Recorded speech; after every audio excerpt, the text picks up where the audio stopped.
ವೈದ್ಯೋ ನಾರಾಯಣೋ ಹರಿಹಿ. ಆರೋಗ್ಯವೇ ಭಾಗ್ಯ ಎಂಬ ಮಾತನ್ನ ನಾವು ಹಿಂದೆಲ್ಲ ಹಿರಿಯರು ಅನುಭವಿಕರ ಬಾಯಿಯಲ್ಲಿ ಮಾತ್ರ ಕೇಳ್ತಾ ಇದ್ವಿ. ಆದ್ರೀಗ ಬ್ಯುಸಿ ಶೆಡ್ಯೂಲ್ನಲ್ಲಿ ಬದುಕುತ್ತಿರುವ ಸಮಾಜಕ್ಕೆ ಸಣ್ಣ ಮಕ್ಕಳಿಂದಲೇ ಆರೋಗ್ಯದ ಬಗ್ಗೆ ಕಾಳಜಿ ಹಾಗೂ ಆರೋಗ್ಯದ ಮಹತ್ವ ತಿಳಿಸುವುದು ಅನಿವಾರ್ಯವಾಗಿದೆ. ಈ ನಿಟ್ಟಿನಲ್ಲಿ ಹೊರಹೊಮ್ಮುತ್ತಿರುವ ನೂತನ ಆಯುರ್ ಆರೋಗ್ಯ ಕಾರ್ಯಕ್ರಮಕ್ಕೆ ಸ್ವಾಗತ. ನಾನು ಕಾವ್ಯ ವಿಶ್ವಕರ್ಮ.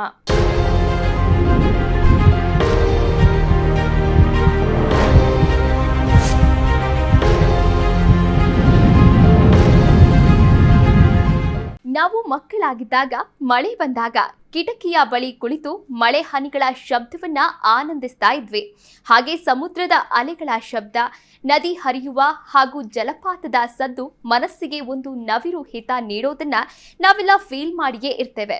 ಹೌದು, ನೀರಿಗಿರುವ ಈ ಅದ್ಭುತ ಶಕ್ತಿಯನ್ನೇ ಬಳಸಿಕೊಂಡು ರೋಗಗಳನ್ನು, ಅದರಲ್ಲೂ ಮಾನಸಿಕ ಆರೋಗ್ಯವನ್ನ ಸೂಕ್ಷ್ಮವಾಗಿ ಹೀಲ್ ಮಾಡುವ ಒಂದು ನೈಸರ್ಗಿಕ ಹಾಗೂ ವಿಸ್ಮಯಕಾರಿ ವಿಧಾನ water sound therapy. Water sound therapy ಶರೀರದ ಮೇಲೆ ಹೇಗೆ ಕೆಲಸ ಮಾಡುತ್ತೆ, ಇದರ ಹಿಂದಿನ ವೈಜ್ಞಾನಿಕ ಹಿನ್ನೆಲೆಯಾದ್ರೂ ಏನು, ಮಾನಸಿಕ ಆರೋಗ್ಯಕ್ಕೆ ಸೌಂಡ್ ವಾಟರ್ ಥೆರಪಿಯ ಕೊಡುಗೆ ಏನು, ಈ ಎಲ್ಲ ವಿಚಾರಗಳ ಬಗ್ಗೆ ತಿಳಿಸಿಕೊಡಲಿದ್ದಾರೆ ಖ್ಯಾತ ಇಂಟರ್ನ್ಯಾಷನಲ್ ಸೌಂಡ್ ಥೆರಪಿಸ್ಟ್ ಆದಂತಹ ಡಾಕ್ಟರ್ ಮೀನಾಕ್ಷಿ ಅವರು.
ನಮಸ್ಕಾರ ಮತ್ತೊಮ್ಮೆ ಎಲ್ಲರಿಗೂ. ಡಾಕ್ಟರ್ ಮೀನಾಕ್ಷಿ KS, ಆರೋಹಣ ಯೋಗ ಆ್ಯಂಡ್ ಹೀಲಿಂಗ್. ನನ್ನ ಸಂಸ್ಥೆಯಿಂದ ಸೌಂಡ್ ಹೀಲಿಂಗ್ ಬಗ್ಗೆ ನಾನಿಲ್ಲಿ ಮಾತಾಡ್ತಾ ಇದ್ದೀನಿ. ಒಂದು ಸೆಷನಲ್ಲಿ ಕೇಳಿದ್ರಿ, ಇವಾಗ ನಾನು ಬೌಲ್ ಜೊತೆಗೆ ನೀರನ್ನು ಇಟ್ಕೊಂಡು ಬಂದಿದ್ದೀನಿ. ಯಾಕಿರ್ಬೋದು ಈ ಬೌಲ್ ಜೊತೆಗೆ ನೀರು ಯಾಕೆ ಬೇಕು, ಏನಾಗ್ಬೋದು ಬೌಲಿಂದ? ಬೌಲಲ್ಲಿನೋ ಸೌಂಡ್ ಬರುತ್ತೆ, ನೀವು ಸೌಂಡನ್ನ ಕೇಳಿಸ್ಕೋತೀರಾ. ಇದ್ರ ಜೊತೆಗೆ ನಾನು ವೈಬ್ರೇಷನ್ಸ್ ಕೊಟ್ಟಾಗ ಇದಕ್ಕೆ ಫ್ರೀಕ್ವೆನ್ಸಿ ಜೊತೆಗೆ ಆ್ಯಡ್ ಮಾಡ್ತಾ ಹೋದಂಗೆ ಇದರಲ್ಲಿ ಬರೀ ಸೌಂಡ್ ಅಷ್ಟೇ ಅಲ್ಲ, ತರಂಗಗಳು ಹೇಳ್ತಾ ಇರೋದನ್ನು ನೀರಲ್ಲಿ ನೀವು ನೋಡ್ಬೋದು. ಅದು ನಿಮ್ಮ ಬೇಸ್ಡ್ ಆನ್ ಯೋರ್ ಹೀಲಿಂಗ್, ನಿಮಗೆ ಯಾವುದಕ್ಕೆ ಯಾವ ರೀತಿಯ ಹೀಲಿಂಗ್ ಅನ್ನೋದು ಬೇಕು ಅದ್ರ ಪ್ರಕಾರ ನಿಮ್ಮ ರಚನೆ ಆಗ್ತಾ ಹೋಗುತ್ತೆ. ಇಲ್ಲಿ ಒಳಗಡೆ ನೀವು ನೋಡ್ತಾ ಹೋದರೆ ಒಂದು ಚಕ್ರದ ರಚನೆ ಆಗ್ಬೋದು, ಹೂವಿನ ರಚನೆ ಆಗ್ಬೋದು, ಪ್ರತಿಯೊಂದೂ ನಿಮ್ಮ ವೈಬ್ರೇಷನ್ಸ್ ಇರ್ಬೋದು, ಯಾವ ರೀತಿ ನಿಮ್ಮ ಬಾಡಿ ವೈಬ್ರೇಟ್ ಆಗ್ತಿದೆ, ನಿಮ್ಮ ಆರಾ ಎಷ್ಟು ಲೆವೆಲಲ್ಲಿ ಎಕ್ಸ್ಪ್ಯಾಂಡ್ ಆಗಿದೆ, ಪ್ರತಿಯೊಂದನ್ನು ಈ ನೀರು ಮತ್ತು ಈ ಬೌಲಿಂದ ತಿಳ್ಕೊಳ್ಬೋದು, ಈಸಿಯಾಗಿ ತಿಳ್ಕೊಳ್ಬೋದು. ಅದನ್ನು ನಾನು ಇಲ್ಲಿ ತೋರಿಸ್ತಾ ಇದ್ದೀನಿ. ಇಲ್ಲಿ ನಾನು ವೈಬ್ರೇಟ್ ಮಾಡ್ತಾ ಇದ್ದಾಗ ನಾನು ಫ್ರೀಕ್ವೆನ್ಸಿ ಜಾಸ್ತಿ ಕೊಡ್ತಾ ಇದ್ದೀನಿ. ನೀವು ನೋಡ್ತಾ ಹೋದರೆ ನೀರಿನ ಬಬಲ್ ಏನಾಗುತ್ತೆ, ಮೇಲೆ ಹೋಗ್ತಾ ಹೋಗುತ್ತೆ, ಮೇಲೆ ಹಾರತ್ತೆ. ಅದು ಹಾರ್ತಾ ಹೋದಂಗೆ ನಿಮಗೆ ಗೊತ್ತಾಗಬೇಕು. ಸೊ ಇಲ್ಲಿ ನೋಡ್ತಾ ಹೋಗಿ ನೀವು ಯಾವ ರೀತಿ ಬಬಲ್ ಕ್ರಿಯೇಟ್ ಆಗ್ಬೋದು, ಫಾರ್ಮೇಷನ್ ಕ್ರಿಯೇಟ್ ಆಗ್ಬೋದು, ಅಥವಾ ಸೌಂಡ್ ಕ್ರಿಯೇಟ್ ಆಗ್ಬೋದು ಅಂತ ಹೇಳ್ಬಿಟ್ಟು. ಇದು ನಿಮ್ಮ ಅಭ್ಯಾಸ ಬಲದಿಂದ ನೀವು ಇದನ್ನು ಇಂಪ್ರೂವ್ ಮಾಡ್ಕೊಳ್ತಾ ಹೋಗ್ಬೋದು. ನಿಮ್ಮ ಆರಾ ಜಾಸ್ತಿ ಮಾಡ್ಕೊಳ್ಳೋಕ್ಕೆ ನೀರು ಕಾರಣ ಆಗುತ್ತೆ. ಇಲ್ಲ ಯಾವುದು ಸ್ಪೆಷಲ್ ವಾಟರ್ ಅಂತ ಯೂಸ್ ಮಾಡಿಲ್ಲ, ಇದು ನಾರ್ಮಲ್ ಟ್ಯಾಪ್ ವಾಟರ್ನೇ ಹಾಕ್ಕೊಂಡು ಬಂದಿದ್ದೀನಿ ಬೌಲಲ್ಲಿ. ಸೊ ಇಲ್ಲಿ ನಾನು ಸೌಂಡ್ ಕ್ರಿಯೇಟ್ ಮಾಡ್ತಿಲ್ಲ, ಕನೆಕ್ಟ್ ಆಗ್ತಾಯಿದ್ದೀನಿ ವಾಟರ್ ಜೊತೆಗೆ. ನೀರು ಜೊತೆ ಕನೆಕ್ಟ್ ಆದಂಗೆ ನಿಮ್ಮ ಬಾಡಿಯಲ್ಲಿರೋ ನೀರೇನಿದೆ ಇದರ ಜೊತೆ ಕನೆಕ್ಟ್ ಆಗುತ್ತೆ. ಆಗ ಹೀಲಿಂಗ್ ಪವರ್ಸು ಮಲ್ಟಿಪ್ಲೈ ಆಗುತ್ತೆ, ಹೀಲಿಂಗ್ ಫ್ರೀಕ್ವೆನ್ಸಿನೂ ಫಾಸ್ಟ್ ಆಗುತ್ತೆ. ಸೊ ಈ ರೀತಿ ಬೌಲ್ನಲ್ಲಿ ನೀರು ಹಾಕಿ ಮಾಡಿದಾಗ ಪ್ರತಿಯೊಂದು ಹೀಲಿಂಗೂ ತುಂಬ ಫಾಸ್ಟಾಗಿ ನಿಮಗೆ ಹೀಲ್ ಆಗ್ತಾ ಹೋಗುತ್ತೆ. ಇಲ್ಲಿ ನಾನು ಒಂದು ಎಕ್ಸಾಂಪಲ್ ಕೊಡ್ತೀನಿ. ಇದನ್ನು ನಾವು ನೀರು ತೊಗೊಂಡು ಯೂಸ್ ಮಾಡೋವಂಥದ್ದು ಒಂದು ಎಮೋಷನ್ಸ್ನ ಕಂಟ್ರೋಲ್ ಮಾಡೋಕ್ಕಿರ್ಬೋದು, ಹಾರ್ಟ್ ಚಕ್ರ ಜೊತೆ ಕನೆಕ್ಟ್ ಮಾಡೋಕ್ಕೆ. ಇದು ಬಿಟ್ಟರೆ ಸೋಲಾರ್ ಪ್ಲೆಕ್ಸಸ್, ನಿಮ್ಮ ಹೊಟ್ಟೆಯ ಭಾಗದಲ್ಲಿ ಇದನ್ನ ಇಟ್ಬಿಟ್ಟು ಮಾಡಿದಾಗ ಏನಾಗುತ್ತೆ, ಎಲ್ಲ 3 ಚಕ್ರಕ್ಕೂ ಕನೆಕ್ಟ್ ಆಗುತ್ತೆ. ಸೋಲಾರ್ ಪ್ಲೆಕ್ಸಸ್ ಇರ್ಬೋದು, ಸ್ಯಾಕ್ರಲ್ ಇರ್ಬೋದು, ಇಲ್ಲ ರೂಟ್ ಚಕ್ರ ಇರ್ಬೋದು, ಮೂಲಾಧಾರ ಇರ್ಬೋದು, ಎಲ್ಲದನ್ನು ಕನೆಕ್ಟ್ ಆಗಿಬಿಟ್ಟು 3 ಚಕ್ರಕ್ಕೆ ಆ್ಯಕ್ಟಿವೇಟ್ ಮಾಡ್ತಾ ಹೋಗುತ್ತೆ. ಹಾಗಾಗಿ ಈ ಸೌಂಡ್ ಬೌಲ್ಗಳು ಚಕ್ರಗೆ ಡೈರೆಕ್ಟಾಗಿ ಕನೆಕ್ಟ್ ಆಗೋದ್ರಿಂದ, ವಾಟರ್ ಆ್ಯಡ್ ಆದಾಗ ನಮ್ಮ ಬಾಡಿಯ ವಾಟರ್ ಜೊತೆಗೂ ಕನೆಕ್ಟ್ ಆಗೋದ್ರಿಂದ ಹೀಲಿಂಗು ಫ್ರೀಕ್ವೆನ್ಸಿ ಫಾಸ್ಟ್ ಆಗುತ್ತೆ. ಈಗ ಒಂದು ಎಕ್ಸಾಂಪಲ್ ನಿಮಗೆ ಕೊಡಬೇಕಂತಿದ್ದೀನಿ. ನಂದು ಒಂದು ಕ್ಲೈಂಟು ಈಗ ಒಂದು 3 ವರ್ಷ ಆಯಿತು. ಅವ್ರು ನನ್ನ ಹತ್ರಕ್ಕೆ ಬಂದಾಗ 4th ಲೆವೆಲ್ ಆಫ್ ಕ್ಯಾನ್ಸರ್ ಸ್ಟೇಜಲ್ಲೇ ಇದ್ದರು. ನಾ ಯೂಶ್ವಲಿ ಏನು ಹೇಳ್ತೀನಿ ಅಂದರೆ 4th ಲೆವೆಲ್ಗೆ ಹೋದಾಗ 3rd ಲೆವೆಲ್ ಕ್ರಾಸ್ ಆಗ್ತಾ ಬಂತು ಅಂದ್ರೇ ನಾನು ಹೇಳ್ಬಿಡ್ತೀನಿ, ದಯವಿಟ್ಟು ಹೀಲಿಂಗ್ ಎಕ್ಸ್ಪೆಕ್ಟ್ ಮಾಡಬೇಡಿ. ಇಲ್ಲೇನಿದ್ರೂ ನಾನು ನಿಮಗೆ ಒಂದು ಸಮಾಧಾನವಾದ ಸಾವು ಬರ್ಬೋದು ಅಂತ ಹೇಳಬಲ್ಲೆ ಅಷ್ಟೇ. ಬಿಕಾಸ್ ಹೀಲಿಂಗು ಸಾಧ್ಯ ಇಲ್ಲ ಅಂತ. 4th ಲೆವೆಲ್ಗೆ ಹೋದಾಗ ಇಡೀ ಬಾಡಿ ಡಿಕೆ ಆಗಿರುತ್ತೆ ಕ್ಯಾನ್ಸರ್ ಅಂತ ಬಂದರೆ. ಸೊ ಆ ಥರ 4th ಸ್ಟೇಜಲ್ಲಿರುವಂಥ ಒಂದು ಕ್ಯಾನ್ಸರ್ ಪೇಷಂಟ್ ನನ್ನ ಹತ್ರ ಬಂದರು. ತುಂಬ ವೆಲ್ ನೋನ್ ಪರ್ಸ್ನಾಲಿಟಿ. ಅವರನ್ನು ನೋಡಿದಾಗ ತುಂಬ ದುಃಖ ಆಯಿತು. ಯಾಕೆಂದರೆ ಯಾವ ರೀತಿ ಇರ್ತಾಯಿದ್ರು, ಇವಾಗ ಹೇಗೆ ಆ ಕ್ಯಾನ್ಸರ್ ಅನ್ನೋ ಒಂದು ಕಾಯಿಲೆ ಯಾವ ರೀತಿ ಬದಲಾವಣೆ ತಂದಿದೆ ಅವರಲ್ಲಿ ಅದನ್ನ ನೋಡಿದಾಗ ತುಂಬಾ ದುಃಖ ಆಯಿತು. ಸೊ ಅವ್ರ ಜೊತೆ ಮಾತಾಡುವಾಗ ಗೊತ್ತಾಯಿತು ಅವರ ಮನಃಶಕ್ತಿ ಎಷ್ಟು ದೊಡ್ಡದಿದೆ ಅಂತೇಳಿ. ಆ ಮನಃಶಕ್ತಿ ಮುಂದೆ ಏನೂ ನಿಲ್ಲಲ್ಲ ಅನ್ನೋದಕ್ಕೆ ಈಗಲೂ ಕೂಡ ಅವ್ರನ್ನ ಎಕ್ಸಾಂಪಲ್ನ ಯಾವಾಗಲೂ ತೊಗೊಳ್ತೀನಿ. ಬಿಕಾಸ್ ತುಂಬ ಜನ ಕ್ಲೈಂಟ್ಸ್ಗಳು ಬರ್ತಾರೆ, ತುಂಬ ಜನ ಪೇಷಂಟ್ಸ್ ಬರ್ತಾರೆ, ಎಲ್ಲರನ್ನೂ ನಾವು ನಾಪಕ ಇಟ್ಕೊಳಕ್ಕಾಗಲ್ಲ. ಆದರೆ ಕೆಲವರು ಅವ್ರ ಮನಃಶಕ್ತಿಯಿಂದ ಏನೆಲ್ಲ ಬದಲಾವಣೆ ಅವ್ರ ಜೀವನದಲ್ಲಿ ತೊಗೊಂಡು ಬರ್ತಾರಲ್ಲ, ಅದನ್ನು ನೋಡಿದಾಗ ಇನ್ಸ್ಪಿರೇಷನ್ ಆಗಿ ಕನ್ವರ್ಟ್ ಆಗ್ತಾರೆ. ಆ ಥರದ್ದು ಒಂದು ಕ್ಲೈಂಟು, ವೆಲ್ ನೋನ್ ಪರ್ಸ್ನಾಲಿಟಿ. ಅವ್ರು ನನ್ನ ಹತ್ರ ಬಂದಾಗ 4th ಸ್ಟೇಜ್ ಕ್ಯಾನ್ಸರು. ಅವರಿಗೆ ತುಂಬ ಆಸೆ ಏನಂದರೆ ಅವರ ಮಕ್ಕಳನ್ನು ಅವರೇ ಬೆಳೆಸಬೇಕು ಅಂತೇಳಿ.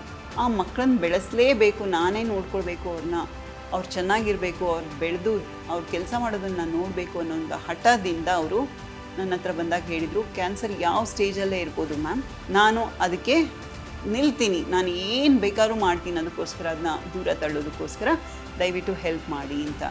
ಸೊ ಅವರು ಸೆಷನ್ಸ್ ಶುರು ಮಾಡಿದರು. ನಾನು ಅಂದ್ಕೊಂಡಿದ್ದು 4th ಸ್ಟೇಜ್ ಇರೋದ್ರಿಂದ ಒಂದು 10 ಸೆಷನ್ ಆದರೂ ಕೊಡಬೇಕಾಗತ್ತೆ ಅಂತ ನಾನು ಹೇಳಿದೆ. ಆದರೆ ವೆರಿ ಫಸ್ಟ್ ಸೆಷನ್, ಒಂದೇ ಒಂದು ಸೆಷನ್ನು, ನಾನು ಏನು ಜಾಸ್ತಿ ಇನ್ಸ್ಟ್ರೂಮೆಂಟ್ ಅವ್ರಿಗೆ ಯೂಸ್ ಮಾಡಲಿಲ್ಲ. ಯೂಸ್ ಮಾಡಿದ್ದು 2 ಬೌಲು, ಆಮೇಲೆ 2 ಮ್ಯೂಸಿಕಲ್ ಇನ್ಸ್ಟ್ರೂಮೆಂಟು. ಆಯಿತಾ, ಇದನ್ನು ಮಾಡಿದಾಗ ಏನಾಯಿತು, ಅವರಲ್ಲಿ ಬದಲಾವಣೆಗಳು ತಕ್ಷಣವೇ ಕಾಣಿಸ್ತು. ಮೊದಲನೇ ಸೆಷನಲ್ಲಿ ನಾನು ಇಷ್ಟು ಎಫೆಕ್ಟಿವ್ ಆಗಿ ನೋಡಿರೋದು ತುಂಬ ಕಮ್ಮಿ ಜನರಲ್ಲಿ. ಅವ್ರ ಮನಃಶಕ್ತಿ ಅಷ್ಟು ಸ್ಟ್ರಾಂಗ್ ಆಗಿದ್ದರಿಂದ ಅವ್ರ ಎಕ್ಸೆಪ್ಟೆನ್ಸ್ ಇತ್ತು, ಇದನ್ನು ನಾನು ತೊಗೊಳ್ಬೇಕು, ಇದರಿಂದ ನಂಗೆ ಗುಣ ಆಗ್ತೀನಿ ಅಂತೇಳಿ. ಸೊ ಅವರ ಫಸ್ಟ್ ಸೆಷನಲ್ಲಿ ಕ್ಯಾನ್ಸರ್ ಗೆಡ್ಡೆ 35 mm ಶ್ರಿಂಕ್ ಆಗೋಯಿತು. ಇದು ಡಾಕ್ಟರ್ಸ್ಗೆ ಮಿರಾಕಲ್ ಅನ್ನಿಸ್ತು. ಆಯಿತಾ, ಅಷ್ಟು ಫಾಸ್ಟಾಗಿ ಎಫೆಕ್ಟನ್ನು ಸೌಂಡ್ ಬೌಲ್ ತೋರಿಸಿರೋದು ಇದೆ. ಇದು ಡಿಪೆಂಡ್ ಆಗೋದು ನಿಮ್ಮ ತಗೊಳ್ಳೋ ರೀತಿಯಿಂದ. ಸೊ ನೀವು ಎಷ್ಟು ನಂಬಿಕೊಂಡು ಬರ್ತೀರಾ ಅಷ್ಟೇ ಫಾಸ್ಟಾಗಿ ನಿಮಗೆ ರಿಸಲ್ಟ್ ಸಿಕ್ಕತ್ತೆ. ಸೊ ಇಲ್ಲಿ ಲೇಡಿ ಈಗಲೂ ಕೂಡ ಕೆಲಸ ಮಾಡ್ತಾ ಇದ್ದಾರೆ. ಇಟ್ ಹ್ಯಾಸ್ ಬೀನ್ ಲೈಕ್ ಒಂದು 5 ವರ್ಷ ಆಗಿದೆ. ಅವ್ರ ಮಕ್ಕಳು ಈಗ ಸ್ವಲ್ಪ ದೊಡ್ಡವರಾಗಿದ್ದಾರೆ. 8 ವರ್ಷ ಇದ್ದವರು ಒಂದು 13-14 ವರ್ಷದಲ್ಲಿದ್ದಾರೆ, ಹೈಸ್ಕೂಲ್ಗೆ ಹೋಗ್ತಿದ್ದಾರೆ, ನೋಡ್ಕೊಳ್ತಾ ಇದ್ದಾರೆ ಮಕ್ಕಳನ್ನ ಖುಷಿಯಾಗಿ. ಒಂದು ದೊಡ್ಡ ಕಂಪನಿನ ರನ್ ಮಾಡ್ತಾ ಇದ್ದಾರೆ. ದೂರದಲ್ಲಿರೋ ಆಫೀಸ್ಗೆ ದಿನ ಹೋಗಿ ಬರ್ತಾರೆ. ಅವ್ರ ತಂದೆ ತಾಯಿ ಆಗಲಿ ನಾನು ನೋಡಿದ ತಕ್ಷಣ ಖುಷಿಯಾಗಿ ಓಡಿ ಬಂದು ಎಲ್ಲಿ ಸಿಕ್ಕಿದ್ರು ಚೆನ್ನಾಗಿ ಮಾತಾಡ್ಕೊಂಡು ಹೋಗ್ತಾರೆ. ಸೊ ಆ ರೀತಿ ಈ ಸೌಂಡ್ ಬೌಲ್ ಅನ್ನೋದೇನಿದೆ, ಇನ್ನೊಂದು ಇನ್ಸ್ಟ್ರೂಮೆಂಟ್ ತೋರಿಸ್ತೀನಿ, ದಯವಿಟ್ಟು ಇದನ್ನು ನಾನು ಅವ್ರಿಗೆ ಯೂಸ್ ಮಾಡಿದ್ದೀನಿ. ಇದೊಂದು ಸಿಂಪಲ್ ಇನ್ಸ್ಟ್ರೂಮೆಂಟು, ನೀವು ಚಿಕ್ಕವರಿದ್ದಾಗ ನೀವೇ ಮಾಡ್ಕೊಂಡಿರ್ಬೋದು, ಆಟ ಆಡಿರ್ಬೋದು. ಆಯಿತಾ, ಇದರಿಂದ ಸೌಂಡ್ ಏನು ಬರುತ್ತೆ ಅಂತ ತಿಳ್ಕೊಳ್ಳಿ. ಈ ಸೌಂಡ್ ವೇವ್ನ ನಾನು ಕ್ಯಾನ್ಸರ್ ಪೇಷಂಟ್ಗೆ ಯೂಸ್ ಮಾಡಿದ್ದೀನಿ. ಇದರಿಂದ ಸಾಕಷ್ಟು ಬದಲಾವಣೆ ಅವರಿಗಾಗಿದೆ, ಸಾಕಷ್ಟು ಇಂಪ್ರೂವ್ಮೆಂಟ್ ಕಾಣಿಸಿದೆ. ನನಗೆ ಇದು ತುಂಬ ಸಿಂಪಲ್ಲು. ನಾನು ಇಟ್ಕೊಂಡಿದ್ರಲ್ಲಿ ಏನು ಮಾಡ್ತಾಯಿದ್ದೀನಿ, ಜಸ್ಟ್ ಮೂವ್ ಮಾಡಿ ಅದನ್ನು ಸೌಂಡ್ ಕ್ರಿಯೇಟ್ ಮಾಡ್ತಾಯಿದ್ದೀನಿ.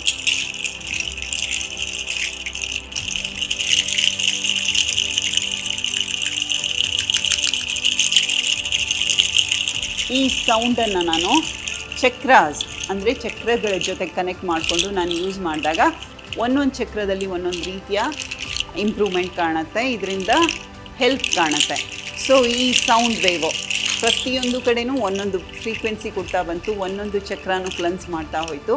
ಆ ಚಕ್ರಾಸ್ ಕ್ಲೆನ್ಸ್ ಆದಾಗ ಸೆಲ್ಯುಲರ್ ಲೆವೆಲಲ್ಲಿ ಈ ಬದಲಾವಣೆಗಳೇನಾಗತ್ತೆ, ಅದು ಹೊಸ ಶರೀರವನ್ನು ಆಚೆ ತರೋ ಥರ ಆಗುತ್ತೆ, ಹೊಸ ಜನ್ಮ ಸಿಕ್ಕಂಗೆ ಆಗುತ್ತೆ. ಹಾಗಾಗಿ ನಿಮ್ಮ ಯಾವುದೇ ಕಾಯಿಲೆ ಇರ್ಬೋದು, ನಿಮಗೆ ಖಂಡಿತವಾಗ್ಲೂ ಇದರಿಂದ ಲಾಭ ಅಂತೂ ಆಗೋದು 100% ಶ್ಯೂರ್. ನಾನು ಅದನ್ನ ಖಂಡಿತವಾಗ್ಲೂ ಹೇಳ್ತೀನಿ.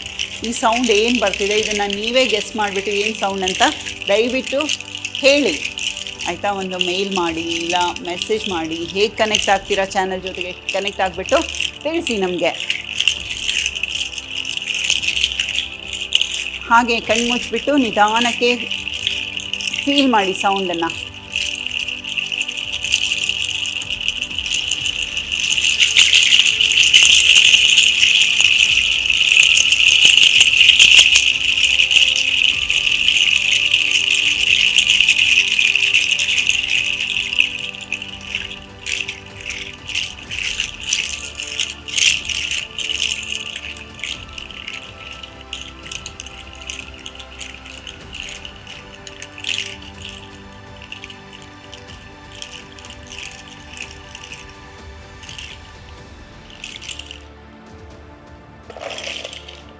ಇದೆಲ್ಲ ಚಿಕ್ಕ ಮಕ್ಕಳಲ್ಲಿ, ಚಿಕ್ಕವರಿದ್ದಾಗ ಪ್ರತಿಯೊಬ್ಬರು ಒಂದು ಸಂತೆಗೆ ಹೋದರೆ ಅಥವಾ ಮಾರ್ಕೆಟ್ಗೆ ಹೋದರೆ ಈ ಥರ ಆಟ ಸಾಮಾನನ್ನ ತೊಗೊಂಡು ಬಂದುಬಿಟ್ಟು ಕೊಡ್ತಾರೆ ಮಕ್ಕಳಿಗೆ. ಆ ಸೌಂಡ್ ತೋರಿಸ್ಬಿಟ್ಟು ಆ ಕನೆಕ್ಟಿವಿಟಿ ಡೆವಲಪ್ ಮಾಡೋಕ್ಕೆ ಅಥವಾ ಕಿವಿದು ಶಾರ್ಪ್ನೆಸ್ ಡೆವಲಪ್ ಮಾಡೋಕ್ಕೆ ಸೌಂಡ್ಗಳನ್ನ ಕೊಡುವಂಥ ಅಭ್ಯಾಸಗಳು ನಮ್ಮಲ್ಲಿ ಮುಂಚೆ ಕಾಲದಿಂದಲೂ ಇದೆ. ಚಿಕ್ಕ ಮಕ್ಕಳಿಗೆ ಕೊಡುವಂಥದ್ದು.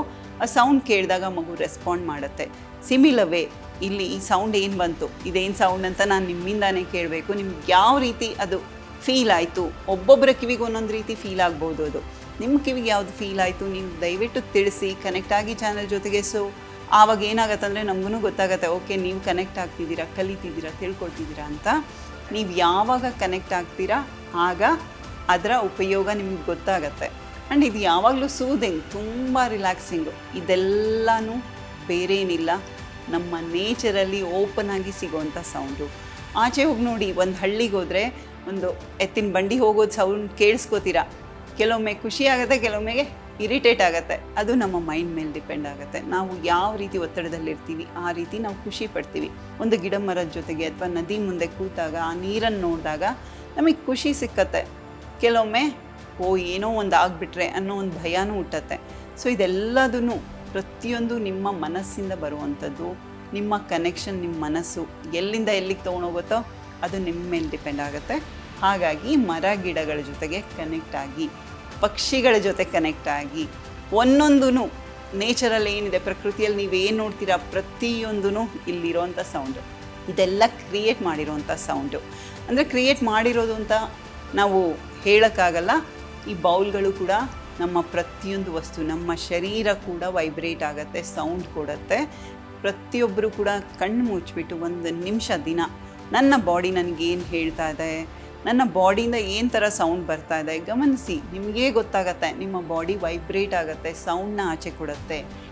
ನಾಸಾದವ್ರು ಕಂಡುಹಿಡ್ದಿದ್ದಾರಲ್ಲ, ಸೂರ್ಯನ ಸುತ್ತ ಅಲ್ಲಿ ಏನು ಸೌಂಡ್ ಓಮ್ ಅನ್ನೋದು ಬರ್ತಾ ಇದೆ ಅಂತ ಹೇಳ್ಬಿಟ್ಟು ಅದನ್ನ ರೆಕಾರ್ಡ್ ಮಾಡಿ ಅವರು ಪ್ರೂಫ್ ಆಗಿ ತೋರಿಸಿದ್ದಾರೆ.